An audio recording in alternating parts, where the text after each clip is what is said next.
तो पिछले वीडियो में हम बात किए थे आर्टिकल 20 के बारे में और आज जो हमारा टॉपिक है वो है आर्टिकल 21। आर्टिकल 21 खुद में एक बहुत ज्यादा इंपॉर्टेंट टॉपिक है और खुद में एक बहुत बड़ा आर्टिकल है, तो इसको समझना बहुत जरूरी है। और सुप्रीम कोर्ट के जो जो इंपॉर्टेंट केसेस हैं जो आर्टिकल 21 के थ्रू डील होते हैं उसको समझना और भी इंपॉर्टेंट है। तो देखिए, अगर आर्टिकल 21 की अगर हम बात करें तो आर्टिकल 21 अगर बेसिक जो क्या कहता है मैं आपको ये बताता हूं। तो बेसिकली आर्टिकल 21 ये कहता है protection of life and personal liberty, मतलब लाइफ का प्रोटेक्शन और आपके व्यक्तिगत आजादी का प्रोटेक्शन, मतलब पर्सनल लिबर्टी और लाइफ के को ये क्या करता है, आपका प्रोटेक्ट करता है। तो आर्टिकल 21 किसको डील करता है? पर्सनल लिबर्टी को और लाइफ के प्रोटेक्शन को, ये दोनों को क्या कर रहा है, ये प्रोटेक्शन प्रोवाइड कर रहा है। अब अगर आर्टिकल 21 के बेसिक लैंग्वेज की अगर हम बात करें तो क्या कहता है आर्टिकल 21? तो आर्टिकल 21 कहता है कि no person shall be deprived of his life or personal liberty except according to the procedure established by law। इसका मतलब ये है कि कोई भी व्यक्ति, कोई भी पर्सन को आप डिप्राइव नहीं कर सकते हैं किस चीज से, उसके जिंदगी से और उसके पर्सनल लिबर्टी से। मतलब ये चीज आप किसी का छीन नहीं सकते हैं। कब तक? जब तक कि कोई ऐसा प्रोसीजर नहीं हो, कोई लॉ ऐसा नहीं हो, लॉ के प्रोसेस के अंदर में रह के ही आप उस पे क्या कर सकते हैं, एक रोक लगा सकते हैं, किसी के व्यक्तिगत आजादी पे और उसके जिंदगी पे रोक लगा सकते हैं। मतलब ये जो आर्टिकल है, ये आर्टिकल का जो बेसिक लैंग्वेज कहता है वो ये कहता है कि कोई भी व्यक्ति, no person shall be deprived of his life और personal liberty except according to the procedure established by law. मतलब जिस तरह से लॉ को बनाया गया है और उस लॉ का जो जो प्रोसीजर्स है उसके अलावा, मतलब उसके अलावा आप उसके जिंदगी से, मतलब उसका व्यक्तिगत आजादी और उसका जो राइट टू लाइफ है उसको आप छीन नहीं सकते हैं। ये आपका जिम्मेदारी है कि आपको उसको प्रोटेक्ट करके रखना है। तो क्या सिर्फ प्रोसीजर एस्टैब्लिश्ड बाय लॉ, मतलब ये क्या आर्टिकल का मतलब सिर्फ जो कह रहा है ये क्या ये इतना ही इसका मतलब होता है? तो नहीं, इसका मतलब बहुत बड़ा है। ये जो कंसेप्ट है प्रोसीजर एस्टैब्लिश्ड बाय लॉ, मैं आपको भी बताऊंगा आगे कि प्रोसीजर एस्टैब्लिश्ड बाय लॉ का जो कंसेप्ट आता है वो ब्रिटेन से आता है। वो ब्रिटेन का एक कंसेप्ट है, ब्रिटिश कंसेप्ट है ये। और इसमें क्या होता है ये भी मैं आपको बताऊंगा। और सुप्रीम कोर्ट ने इसके मीनिंग को बहुत एक वाइडर स्कोप दिया है, बहुत वाइडर स्कोप दिया है, वो भी मैं आपको आगे बताऊंगा। लेकिन ये जो बेसिक लैंग्वेज आर्टिकल 21 का वो ये है। इसके कुछ और बेसिक फीचर्स की अगर हम बात करें आर्टिकल 21 का, तो आर्टिकल 21 का बेसिक फीचर्स और क्या क्या है, तो ये है available to natural persons. Natural person का मतलब हो गया कि ये सिटीजन्स के लिए भी अवेलेबल है और नॉन सिटीजन्स के लिए भी अवेलेबल है। मतलब एक कोई फॉरेनर भी इस राइट को क्लेम कर सकता है हमारे यहाँ। तो ये नेचुरल पर्संस के लिए अवेलेबल है, इसका मतलब ये सिटीजन्स के लिए भी अवेलेबल है और नॉन सिटीजन्स के लिए भी अवेलेबल है। अब ये जो आर्टिकल है, ये आर्टिकल का लैंग्वेज है। इस लैंग्वेज में कहीं भी स्टेट के बारे में लिखा हुआ है, जो स्टेट वर्ड होता है वो कहीं भी मेंशन नहीं है। No person shall be deprived of his life और personal liberty except the procedure established by law. कहीं भी आपको स्टेट वर्ड यहाँ पे देखने को नहीं मिला। अब स्टेट वर्ड जब देखने को नहीं मिला तो इसका मतलब ये है कि ये जो आर्टिकल है ये किसको एड्रेस करता है? स्टेट को भी एड्रेस कर रहा है और इंडिविजुअल को भी एड्रेस कर रहा है। मतलब इसका जो स्कोप है वो बहुत ज्यादा है। मतलब कोई व्यक्ति भी आपके पर्सनल लिबर्टी को छीन नहीं सकता है। अगर मेरा मन कर रहा है कि मैं यहाँ से कहीं घूमने के लिए जाऊं तो कोई व्यक्ति मुझे रोक नहीं सकता है, कोई भी व्यक्ति मुझे रोक नहीं सकता है। वो मेरा मौलिक अधिकार है, वो मेरा फंडामेंटल राइट है। तो इसका मैंने वही लिखा है कि this article does not include word state, और ना ही ये वर्ड कहीं सिटीजन का जिक्र किया है। इसका मतलब ये दोनों के लिए एप्लीकेबल है, सिटीजन्स और नॉन सिटीजन्स के लिए भी। और ना ही ये वर्ड स्टेट को जिक्र करता है, इसका मतलब ये स्टेट के अगेंस्ट भी एप्लीकेबल है और इंडिविजुअल के अगेंस्ट भी एप्लीकेबल है। एंड इसका जो मीनिंग है, जैसे कि यहाँ पे लिखा हुआ है, no person shall be deprived of his life. ये जो लाइफ वर्ड है इसका मतलब सिर्फ लाइफ मतलब जिंदगी नहीं है, इसका सिर्फ लिटरल मीनिंग लाइफ नहीं है। इसका लाइफ का मतलब बहुत वाइड एंगल दिया गया है, जो मैंने आपको आर्टिकल 19 में भी बताया था कि जो आर्टिकल 21 है उसमें जो राइट टू लाइफ है वो राइट टू लाइफ नहीं है, वो राइट टू डिग्निफाइड लाइफ है। मतलब आपको डिग्निटी के साथ किसी की जिंदगी को आप प्रोटेक्ट कर रहे हैं तो इसका मतलब ये नहीं है कि आपका तरीका कुछ भी हो। आप अगर किसी को बचा रहे हैं लेकिन आप उसे कुछ ऐसा मार रहे हैं, पीट रहे हैं, आप इसे खाना दे रहे हैं, आप बोल रहे हैं कि हम खाना देके उसको जिंदा रख रहे हैं, लेकिन आप उसके साथ शोषण कर रहे हैं, तो वो गलत है। उसकी भी अपनी एक डिग्निटी है, उसको आपको मेंटेन करके रखना है। तो इसका जो मतलब है, लाइफ का मतलब है, वो सिर्फ उसका लिटरल मीनिंग नहीं है, इट हैज वाइडर कोनोटेशन। उसका जो अर्थ है वो बहुत ही वाइड है, उसका जो अर्थ है वो बहुत ही वाइड है। अब बात थी आर्टिकल 21, जब संविधान बना तो ये आर्टिकल 21 का मतलब ये था, आर्टिकल 21 का मतलब ये था। लेकिन जैसे जैसे कुछ कुछ केसेस आए, जैसे कि एक केस आया था ए.के. गोपालन केस, एक बहुत ही फेमस केस है A K. Gopalan case versus Union of India. A K. Gopalan case, A K. Gopalan case, A K. Gopalan case में बेसिकली होता क्या है, ए.के. गोपालन केस में क्या हुआ था कि इनको जैसे कि प्रिवेंटिव डिटेंशन, आपने कभी वर्ड सुना होगा। प्रिवेंटिव डिटेंशन का मतलब होता है कि सरकार अगर चाहे तो किसी भी व्यक्ति को कैद कर सकती है, मतलब अगर उसको लग रहा है कि ये व्यक्ति देश के लिए खतरा है, थ्रेट, जैसे कि महबूबा मुफ्ती, फारूक अब्दुल्ला वगैरह को अभी क्या किया गया था, डिटेन कर दिया गया था, उन्हें घर में कैद कर दिया गया था। क्यों? क्योंकि लग रहा था कि वो जाके कश्मीर में जो जब बाइफरकेट हुआ हमारा, जब यूटी बना, तो वो उन्हें लग रहा था कि ये थ्रेट है, वहां पे जाकर के ये क्या कर सकते हैं, हंगामा करवा सकते हैं, दंगा करवा सकते हैं। तो सरकार को लगा कि ये अभी उस समय उस पर्टिकुलर एरिया के लिए थ्रेट का काम कर सकते हैं, तो उन्हें क्या किया, कैद कर दिया गया। तो सरकार, एक एक्ट है प्रिवेंटिव डिटेक्शन एक्ट 1950 के तहत किसी को भी डिटेन कर सकती है, किसी को भी कैद कर सकती है। तो बात यह हुआ था कि 1950 में इन्होंने इस पर्टिकुलर एक्ट के खिलाफ चैलेंज किया, इन्होंने इस पर्टिकुलर मतलब जो कैद करने की प्रक्रिया थी, इस पे क्या किया, उन्होंने चैलेंज किया। इन्होंने कहा कि आप किसी भी व्यक्ति को सिर्फ इस थ्रेट के बेसिस पे आप किसी को कैद कर ले रहे हैं, तो आखिरकार ये इसका क्या वायलेट कर रहा है, पर्सनल लिबर्टी को वायलेट कर रहा है, उसके व्यक्तित्व, उसके व्यक्तिगत आजादी को ये क्या कर रहा है, वायलेट कर ले रहा है। तो जब उसके व्यक्तिगत आजादी को वायलेट कर ले रहा है, तो आप उसका आर्टिकल 21 क्या कर रहे हैं, वायलेट कर रहे हैं। और आर्टिकल 21 उन्होंने कहा, जो उनका दलील था, ए.के. गोपालन की जो दलील थी वो ये थी कि आर्टिकल 21 आपका वायलेट हो गया, मतलब पर्सनल लिबर्टी तो आप वायलेट कर ही रहे हैं, साथ ही साथ आप क्या वायलेट कर रहे हैं, क्योंकि व्यक्तिगत आजादी तब आएगी जब आप किसी को घूमने दिएंगे, right to freedom of movement, जो हमने आर्टिकल 19 में पढ़ा था। तो उन्होंने कहा कि जो व्यक्तिगत आजादी है वो सिर्फ व्यक्तिगत आजादी नहीं है, वो बल्कि आर्टिकल 19 से भी रिलेटेड है, मतलब right to freedom of movement से भी रिलेटेड है। अगर आप किसी को कैद कर रहे हैं तो सिर्फ उसका पर्सनल लिबर्टी नहीं खत्म हो रहा है, आप उसके रिस्ट्रिक्शन भी कर रहे हैं, किसमें, राइट टू मूवमेंट में रिस्ट्रिक्शन भी कर रहे हैं। तो उनका दलील ये था कि जो आर्टिकल 21 है वो बेसिकली 19 के साथ एसेंशियल है। अगर आर्टिकल 21 वायलेट हो रहा है तो आर्टिकल 19 भी साथ साथ वायलेट हो रहा है। बट सुप्रीम कोर्ट ने ये कहा कि आपकी जो दलील है वो सही नहीं है, आर्टिकल 21 अलग कहता है और आर्टिकल 19 का मीनिंग अलग है। बेसिकली हुआ ये था कि ये जो स्टार्टिंग में आर्टिकल 21 था, ये सिर्फ एग्जीक्यूटिव एक्शन के अगेंस्ट में एप्लीकेबल था। एग्जीक्यूटिव एक्शन मतलब कोई भी व्यक्ति, कोई ऑफिसर, मतलब स्टेट नहीं, सरकार नहीं, मतलब लेजिस्लेटिव एक्शन के अगेंस्ट में ये एप्लीकेबल नहीं था। स्टार्टिंग में ये सिर्फ एग्जीक्यूटिव के एक्शन के अगेंस्ट, मतलब एग्जीक्यूटिव आपके सारे अधिकार को by the procedure established by law ये आपको छीन सकती है, डिप्राइव कर सकती है, लेकिन सरकार के अगेंस्ट में एप्लीकेबल नहीं था। मतलब ये बात है कि जैसे कि मान लीजिए कि उस वक्त की अगर हम बात करें तो उस वक्त जो सरकार थी वो चाहती अगर किसी का ये राइट को वायलेट करना तो वो कर सकती थी, लेकिन कोई एग्जीक्यूटिव, मान लीजिए कोई ऑफिसर है, जैसे कि मान लीजिए आपके डिस्ट्रिक्ट मजिस्ट्रेट है, तो वो ये आर्टिकल 21 का वायलेशन नहीं कर सकते थे, वो आर्टिकल 21 का वायलेशन नहीं कर सकते थे। इसका मतलब कि आर्टिकल 21 स्टार्टिंग में सिर्फ एग्जीक्यूटिव एक्शन के लिए एप्लीकेबल था, लेजिस्लेटिव के लिए एप्लीकेबल नहीं था। तो बेसिकली दलील जो दी गई थी ए.के. गोपालन केस में वो ये भी थी कि आप पर्सनल लिबर्टी छीन रहे हैं, किस बेसिस पे छीन रहे हैं, क्योंकि आपने कानून लाया, स्टेट एक कानून लाई है, प्रिवेंटिव डिटेंशन एक्ट 1950, उस एक्ट, उस कानून के बुनियाद पे आप मुझे कैद कर रहे हैं, आप उस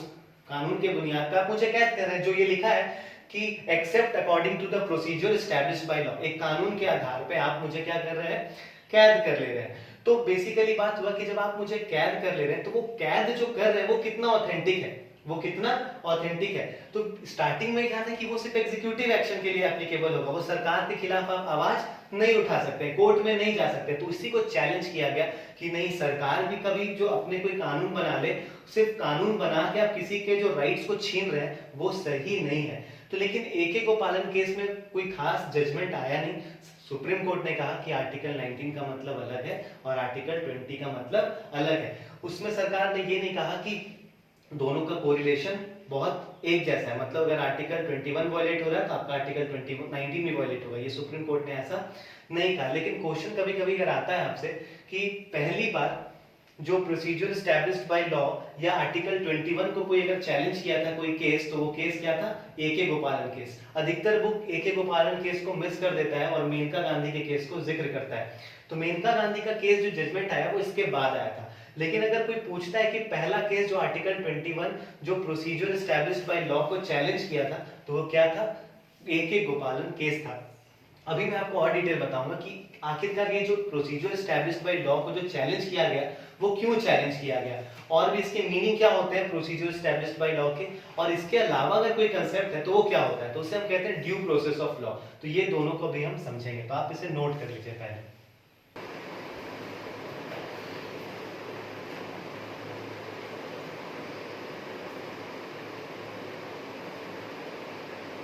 अब हम बात करेंगे प्रोसीजर एस्टैब्लिश्ड बाय लॉ और ड्यू प्रोसेस ऑफ लॉ क्या होता है, क्योंकि जब तक आप ये दोनों बेसिक चीजों को समझेंगे नहीं तब तक आपको AK गोपालन केस और आपको मेनका गांधी केस समझ में नहीं आएगा। तो सबसे पहले हम जानते हैं कि बेसिक मतलब क्या होता है। बहुत बार क्या होता है कि बहुत कंफ्यूजन हो जाता है, प्रोसीजर एस्टैब्लिश्ड बाय लॉ क्या होता है और ड्यू प्रोसेस ऑफ लॉ होता क्या है। तो एक फैक्चुअल बस आप याद रखिएगा यहाँ पे कि प्रोसीजर एस्टैब्लिश्ड बाय लॉ है, ये एक ब्रिटिश कंसेप्ट है, ब्रिटिश कंसेप्ट है, और ये due process of law American concept है, अमेरिकन कंसेप्ट है, अमेरिकन कंसेप्ट। अब देखते हैं कि क्या होता है प्रोसीजर एस्टैब्लिश्ड बाय लॉ, होता क्या है। तो प्रोसीजर एस्टैब्लिश्ड बाय लॉ को अगर हम तीन क्वेश्चन अगर हमको पता चले कि अगर कोई भी लॉ है, अगर हम तीन सवाल करते हैं तो वो तीन सवाल हमको बताएगा कि आप जो लॉ को जो जिस तरह से लॉ को फॉलो कर रहे हैं वो आप किस तरीके से कर रहे हैं, प्रोसीजर एस्टैब्लिश्ड बाय लॉ के तहत से कर रहे हैं या ड्यू प्रोसेस ऑफ लॉ के तहत से कर रहे हैं। है बहुत सिंपल, समझते हैं इस चीजों को। तो जब भी आप किसी लॉ को एग्जामिन करते हैं, उसको एनालाइज करते हैं, तो उसमें कुछ कुछ सवाल आते हैं। तो जब प्रोसीजर एस्टैब्लिश्ड बाय लॉ के तहत आप किसी लॉ को एग्जामिन करते हैं, उसको देखते हैं, मतलब इसके रिस्पेक्ट में आप किसी लॉ को देखते हैं, तो तीन सवाल आपको देखने को मिलेंगे, तीन सवाल आपको देखने को मिलेंगे। तो वो तीन सवाल क्या क्या होते हैं इसको जानते हैं। तो पहला सवाल आता है कि क्या is there a law existing which allow deprivation of life and liberty.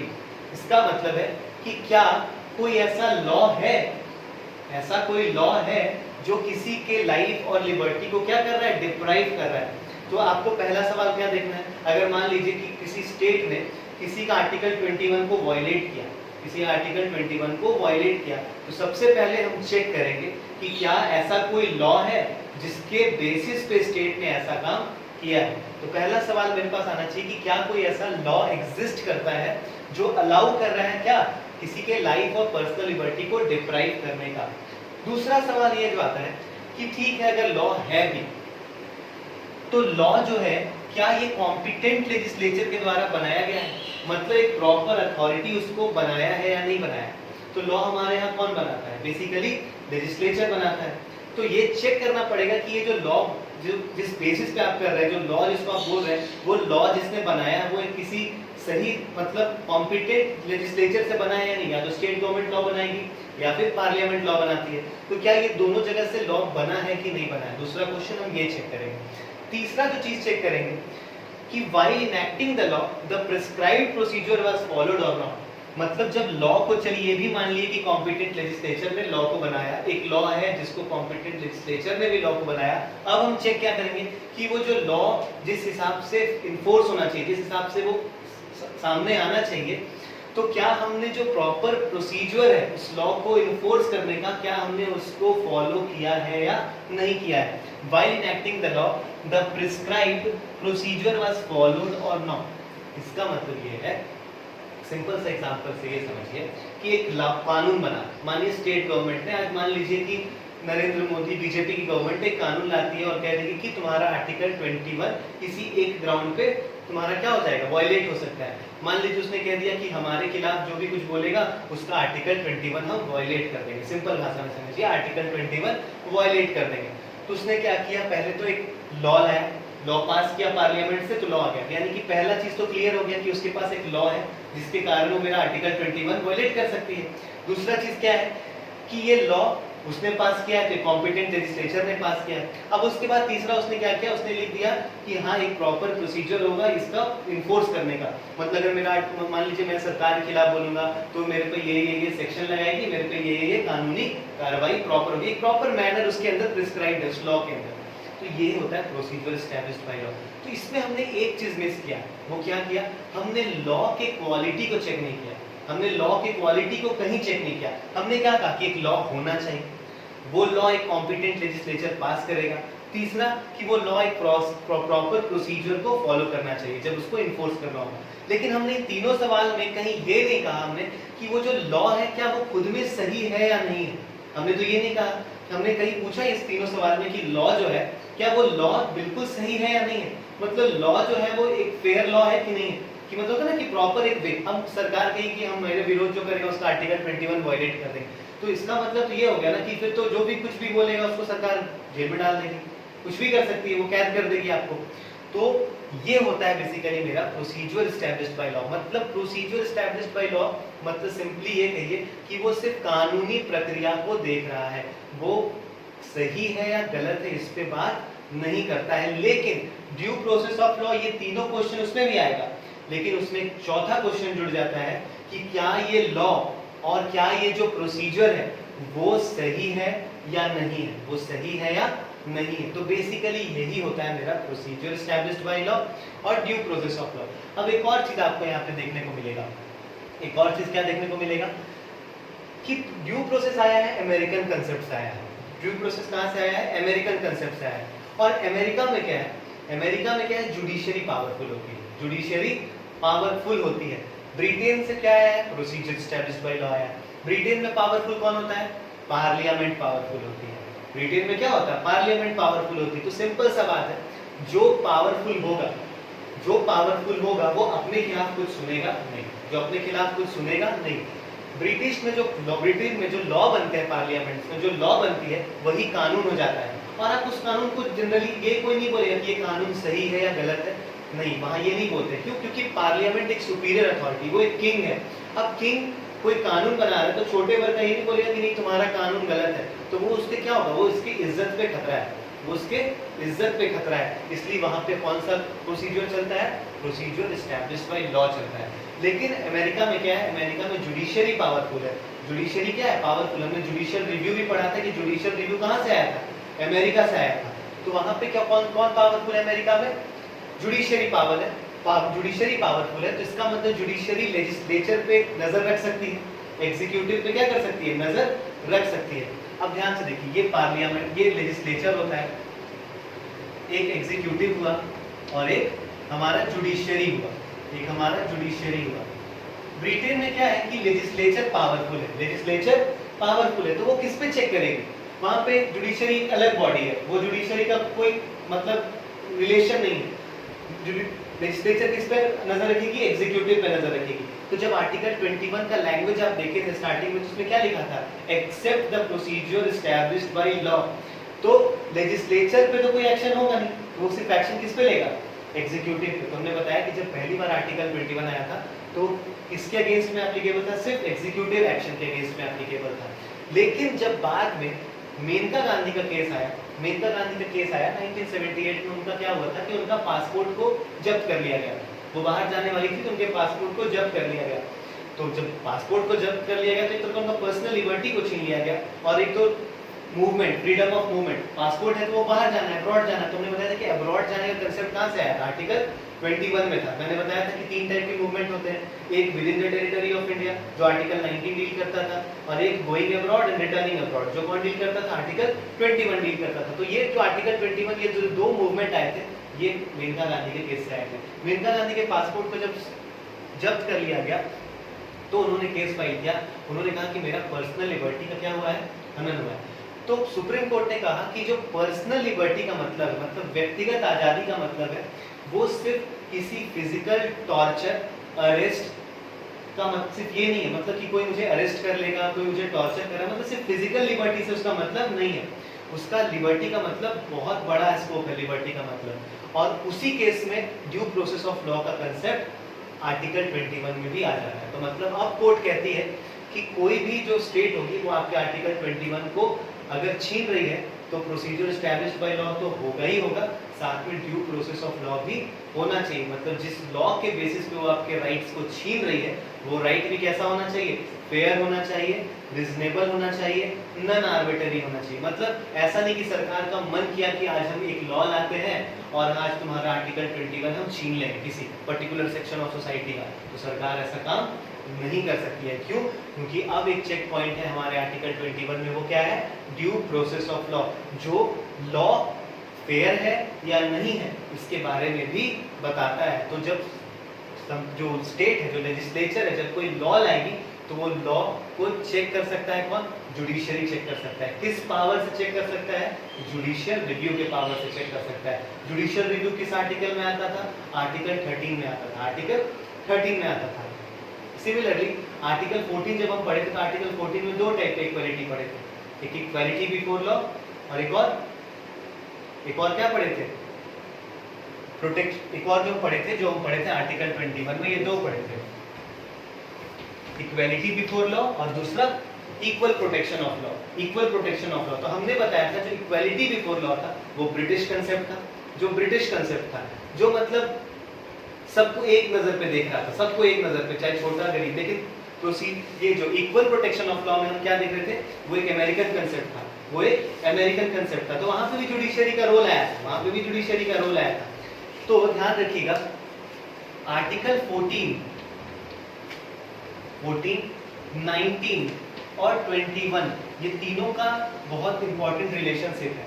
Article 21 तभी वैलिड होगा जब आपका आर्टिकल 19 आपके पास रहेगा तब। अगर आपका पर्सनल लिबर्टी कोई छीन रहा है तो इसका मतलब आप कहीं बाहर भी नहीं घूम सकते हैं, आप कुछ बोल नहीं सकते, तो आर्टिकल 19 वायलेट हो गया और राइट टू इक्वालिटी वायलेट हो जाएगा, राइट टू इक्वालिटी भी तो वायलेट हो जा रहा है। तो आर्टिकल 14, 19, 21 का एक बहुत अच्छा संगम है, बहुत इंपॉर्टेंट रिलेशन है, इसलिए इन्हें तीनों को गोल्डन ट्रायंगल भी कहा जाता है, तो कभी कभी क्वेश्चन आता है कि कौन सा ऐसा 3 आर्टिकल है, कौन से आर्टिकल को गोल्डन ट्रायंगल भी कहा जाता है, तो आर्टिकल 14, आर्टिकल 19 और आर्टिकल 21 को गोल्डन ट्रायंगल कहा जाता है। आर्टिकल 14, आर्टिकल 19 और आर्टिकल 21 को गोल्डन ट्रायंगल कहा जाता है। अब ध्यान से देखिएगा यहाँ पे, जब ड्यू प्रोसेस ऑफ लॉ आ गया, ड्यू प्रोसेस ऑफ लॉ मतलब एक और क्वेश्चन जो अराइज हो जाता है वो ये आता है कि जो लॉ है वो कैसा है, फेयर है होना चाहिए, रिजनेबल होना चाहिए और नॉन आर्बिट्ररी होना चाहिए, ये सारी चीजों को हम चेक करेंगे। तो यानी कि जो ड्यू प्रोसेस ऑफ लॉ है वो एक तरह से जुडिशियरी को पावर दे रहा है, हमने बताया कि जुडिशियल रिव्यू पावर दे रहा है। तो हमने एक चीज बताया था आपको आर्टिकल 14 में, प्रिंसिपल ऑफ नेचुरल जस्टिस, तो प्रिंसिपल ऑफ नेचुरल जस्टिस से ही तो एक तरह से निकल के आ रहा है ये जो नेचुरल जस्टिस का जो हमने कंसेप्ट आपको बताया था, 3 कंसेप्ट बताया था, प्रिंसिपल्स बताया था, वो जो ड्यू प्रोसेस ऑफ लॉ आ रहा है वो बेसिकली वहीं से निकल के आ रहा है। तो आर्टिकल 21 में प्रिंसिपल ऑफ नेचुरल जस्टिस भी अप्लाई होता है। तो हमने जब आर्टिकल 14 पढ़ाया था अप्लाई होता है, तो बताया था मैंने कि 2 आर्टिकल है जिसमें principle of natural justice follow होता है, आर्टिकल 14 और एक आर्टिकल 21। तो ये बेसिकली कुछ बातें हैं जिसे आप ध्यान रखिएगा। ये था बेसिकली मेरा प्रोसीजर एस्टैब्लिश्ड बाय लॉ और ड्यू प्रोसेस ऑफ लॉ, और मैंने आपको बताया कि आर्टिकल 21 किस किस डायमेंशंस में रिलेटेड हो जाता है। तो बेसिकली ये था मेरा आर्टिकल 21 का एक वाइडर एस्पेक्ट। अब क्या होता है, क्योंकि अब देखिए ड्यू प्रोसेस ऑफ लॉ आने के बाद आर्टिकल 21 को एक बहुत ही वाइड व्यू मिल गया है, तो अब बहुत सारे जो राइट्स आते हैं वो इनडायरेक्टली इसके अंदर आ जाते हैं। तो उसमें बहुत सारा राइट्स होता है, जैसे कि राइट टू स्लीप हो गया, राइट टू फूड हो गया, राइट टू एजुकेशन हो गया, ये सारा किसके अंदर आया था? आर्टिकल 21 के अंदर ही आ जाता है, मतलब इसके सब हेड्स में आता है। तो मतलब इसके अंदर और भी 22, 23, 24 आर्टिकल्स मतलब इसके अंदर आ जाते हैं। जैसे कि राइट टू मैरिज हो गया, राइट टू स्लीप हो गया, राइट टू फूड हो गया, राइट टू लाइवलीहुड हो गया, वगैरह वगैरह। फिर जैसे कि आपको कानूनी प्रक्रिया में जब आपको कोर्ट में जाना है तो right to trial under a court, तो मतलब कोर्ट के अंदर भी आप ट्रायल में जा सकते हैं, मतलब केस लड़ सकते हैं। उसमें ऐसा नहीं कि कोई आपका आज़ादी को छीनेगा। तो आर्टिकल 21 खुद में बहुत बड़ा है। तो एक एक करके सारे जो इसके अंदर आर्टिकल्स आते हैं उसको समझने की कोशिश करेंगे और उसका मीनिंग क्या होता है। जैसे कि राइट टू प्राइवेसी भी इसी के अंदर में आ जाता है। ये था बेसिकली मेरा आर्टिकल 21 का एक बेसिक व्यू, मतलब एक ब्रॉड व्यू होता है। अब हम क्या करेंगे, जब नेक्स्ट वीडियो में आपको बताऊंगा जितने भी केसेस हैं सुप्रीम कोर्ट के, जो इंपॉर्टेंट केसेस हैं उन सारे केसेस को बताऊंगा। जैसे कि आधार का जजमेंट, कि आधार जो है वो क्या हमारे राइट टू प्राइवेसी को हनन करता है या नहीं करता है, क्योंकि हम हर जगह आधार देते हैं, क्या आधार कंपलसरी है, ये सारी बातों को समझेंगे। उसके बाद जब हम पढ़ेंगे उसके बाद जो केस आएगा उसमें केस आएगा आपका ट्रांसजेंडर का केस पढ़ेंगे, सेक्शन 377 पढ़ेंगे। उसके बाद हम पढ़ेंगे इसमें जो और भी इसमें आएगा, जैसे कि डीएनए रेगुलेशन बिल आ रही है जिसमें सभी जो भी इंसान होगा उसका जीनोम जो भी है, उसके जो बॉडी के अंदर जो जेनेटिक मटेरियल है उसको क्या किया जाएगा, उसका सीक्वेंसिंग किया जाएगा, उसका स्टोर किया जाएगा, उसका डाटा को एक जगह स्टोर किया जाएगा। तो आपके कहीं ना कहीं आपके जेनेटिक मटेरियल जो डेटा है उसको अगर सरकार स्टोर करे तो कहीं ना कहीं आपके प्राइवेसी का हनन, आपके क्या है, प्राइवेसी का हनन है। तो बेसिकली ये सब सारी बातों को हम करें कि क्या जो सरकार बिल लाना चाह रही है वो बिल सही है या गलत है। तो ये सारी बातें हम किसमें करेंगे, आर्टिकल 21 में करेंगे, तो वो हम नेक्स्ट वीडियो में करेंगे। तो बेसिकली ये मेरा एक ब्रॉड व्यू था आर्टिकल 21 का। तो बाकी जो हम नेक्स्ट वीडियो होगा उसमें हम केसेस के बारे जिक्र करेंगे। तो ये था मेरा आज के वीडियो के लिए। Thank you very much.